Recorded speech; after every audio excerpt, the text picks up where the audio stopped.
आज हम बताएंगे आपको समांतर माध्य का एक सवाल बताएंगे, जिसमें आपने देखा होगा कि क्लास इंटरवल यानी यहाँ लिखा गया है CI, यहाँ लिखा गया है F, यहाँ तो CI का मतलब 0 से 4, 4 से 8, 8 से 12, 12 से 16 और F में दिया गया है 1 2 3 4।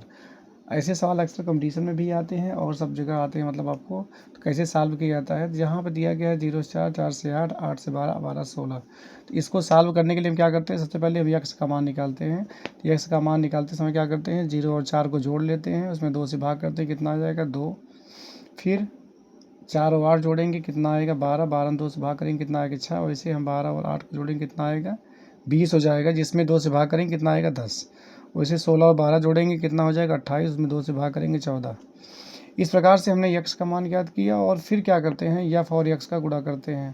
तो f और x का जब गुणा करेंगे, 2 का नम 2, फिर 6 दूनी 12, 10 तिहाई 30 करके ऐसे में गुणा कर लेता हूँ। अगली बार इसका हम कल्पित माध्य निकालते हैं। कल्पित माध्य निकालने के लिए क्या करते हैं, इन संख्याओं में एक संख्या हम कल्पित माध्य मान लेते हैं। जैसे हमने मान लिया कल्पित माध्य 12 मान लिया, a बराबर 12। तो कल्पित माध्य का सूत्र होता है a कोष्टक a बराबर होता है x माइनस a।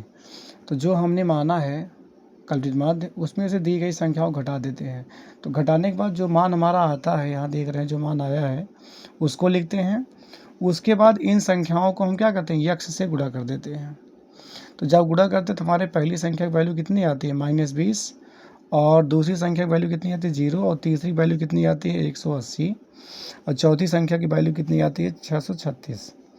उसके बाद हम क्या करते हैं, अब सूत्र का प्रयोग करते हैं। क्या सूत्र है हमारा, x बराबर होता है a plus sigma f dash x dash बटे n गुणे i, जहाँ पर x बार बराबर होता है समांतर माध्य, सिग्मा बराबर योग, f डैश बराबर आवृत्ति, x डैश बराबर माध्य, और sigma f dash x dash बराबर होता है आवृत्ति और माध्य के गुणनफल का योग।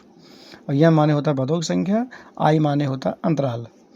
अब इसमें हम क्या करते हैं, x बराबर a plus sigma f dash x dash बटे n गुणे i, जहाँ पर sigma f dash x dash की वैल्यू कितनी आई है 796, और f की वैल्यू कितनी, n की वैल्यू कितनी आई है 10, और हमने कल्पित माध्य कितना माना था 12, और हमारा अंतराल कितना है 0 से 4, और 4 से 8 के बीच का अंतराल बेटा 4 का है। तो इन सबको हम यहाँ लिखते हैं, कल्पित माध्य को 12 मान के 12 लिखते हैं। सिग्मा f और f डैश की वैल्यू 796 दिया गया, बटे 10 करते हैं, गुणे अंतराल दिया है 4। उसके बाद हम 4 का गुणा 796 में कर देते हैं, कितना आता है 3184। तो आपका हो जाएगा 12 धन 3184 बटे 10। फिर हमने इसमें 10 से भाग करते हैं, तो हमारा आता कितने 12 धन 318.4।